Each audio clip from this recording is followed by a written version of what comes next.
Johan, coordonnateur des pôles espoirs garçons et filles d'Aquitaine. On est là au pôle aujourd'hui, on est jeudi, c'est la fin du rassemblement intersites pour les filles. Qu'est-ce que c'est exactement?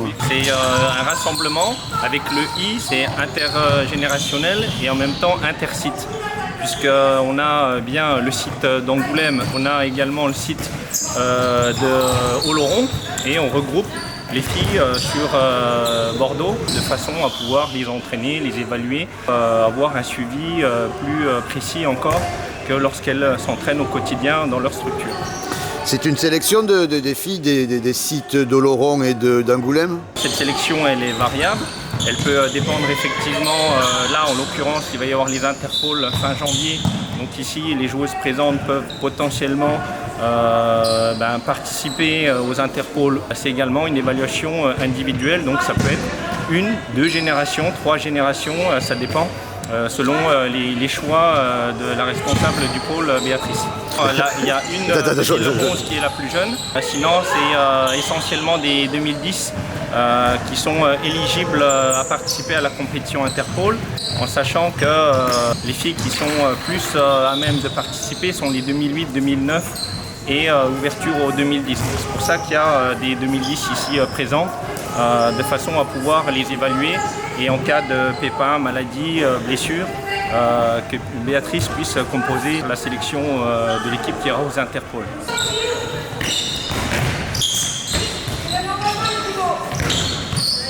Lors des RIS, il y a des séquences d'entraînement individualisées qui sont plutôt le matin. Quand je dis individualisé, c'est aussi bien, ça peut être technique, donc de l'entraînement handball, ça peut être physique, c'est ou mental, puisqu'il y a l'intervention aussi du préparateur mental, et il y a des temps aussi qui sont prévus sur la scolarité, donc c'est vraiment quelque chose qui est individualisé et personnalisé. Et bien évidemment, comme c'est le cas actuellement, un travail plus relationnel et collectif. Les noms des pôles évoluent. Tu peux nous expliquer? Oui, donc à chaque nouvelle Olympiade, il y a des mises à jour ou des réformes de projets de performance donc, au sein de la Fédération française du handball, en lien bien sûr avec le ministère des Sports. Au niveau du handball, que ce soit en filles et en garçons, ça reste toujours des PPF, un projet de performance fédérale. Et par contre, au niveau des appellations, avant on avait l'appellation accession qui existait déjà, et on avait l'appellation excellence. Okay. Et aujourd'hui, on a toujours l'appellation accession, mais qui est accession territoriale, donc c'est le cas notamment d'Angoulême, c'est le cas également d'Oloron. Et ici à Talence, il y avait un site excellence, et en l'occurrence, ça s'appelle maintenant accession nationale. C'est des changements de nom? Est-ce que ça recouvre un changement de plus profond? Au niveau du terrain, non, puisque les années d'âge restent les mêmes.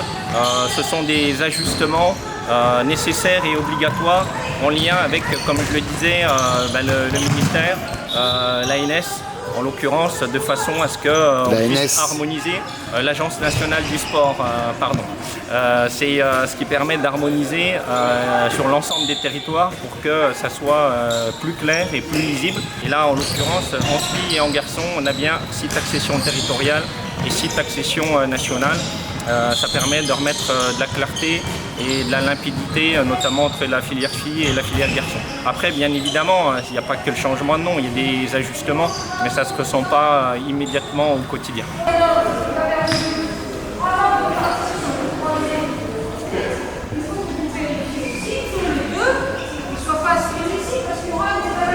Des ajustements aussi, il y en a dans le cadre des premiers pas de la détection, c'est-à-dire dans le cas des intercomités qui évoluent aussi. Oui. De quelle sorte? La principale évolution, c'est qu'avant, il y avait donc la compétition intercomité avec différents tours qui aboutissait donc à une finalité nationale avec un titre national. Il n'y a plus cette finalité, donc le tour supplémentaire, mais ça aboutit néanmoins à différents tournois, donc toujours la même organisation territoriale partout en France, et qui aboutissent à un tour interrégional, et ce tour interrégional devient le tour final appelé Trophée national Michel Barbeau. Un ancien collègue d'ailleurs qui était cadre d'État, et sur chaque site interrégion donc du trophée Michel Barbeau, il y aura un titre qui sera décerné. Donc il n'y a plus de championne de France. Il n'y a plus de championne de France, mais il y a plusieurs champions ou championnes du trophée Michel Barbeau. La priorité, ça reste la détection. Donc plus que d'avoir l'idée de réformer, c'est bien évidemment d'ouvrir, de rendre la compétition à nouveau plus ouverte pour un nombre de licenciés plus important. On ne va pas se mentir que moi, le premier, si je vais jouer à une finalité championnat de France, je vais essayer de partir avec la meilleure équipe. Le fait de partir peut-être avec les meilleurs du moment, c'est pas toujours, et d'ailleurs c'est pas souvent le cas, les meilleurs de demain. Et là, en l'occurrence, peut-être que ça amènera des organisations, des utilisations de joueurs, de joueuses qui pourront être différentes. En tout cas, c'est l'objectif, pour vraiment non seulement voir 100% de la population qui a toujours été un des objectifs de la fédération, mais encore enfoncer plus le clou et vraiment s'accorder cette possibilité de voir un maximum de monde et puis de rendre la fête plus heureuse, puisqu'il y aura plus de titres décernés à la fin, alors que quand il y a un champion et une championne, il n'y en a qu'un à la fin, quoi qu'il en soit. Oui, il y aura plus de titres, mais ça sera peut-être pas exactement la même saveur que... ça ne sera pas le titre de champion de France, donc je ne veux pas dire qu'effectivement, non, ça n'aura pas la même saveur, c'est évident. Mais effectivement, c'est vraiment la volonté quand même de rendre quelque chose de joyeux, avec toujours cette notion de partage, et d'avoir malgré tout, moi, mon équipe, le joueur, la joueuse a gagné un des tours du trophée national Michel Barbeau.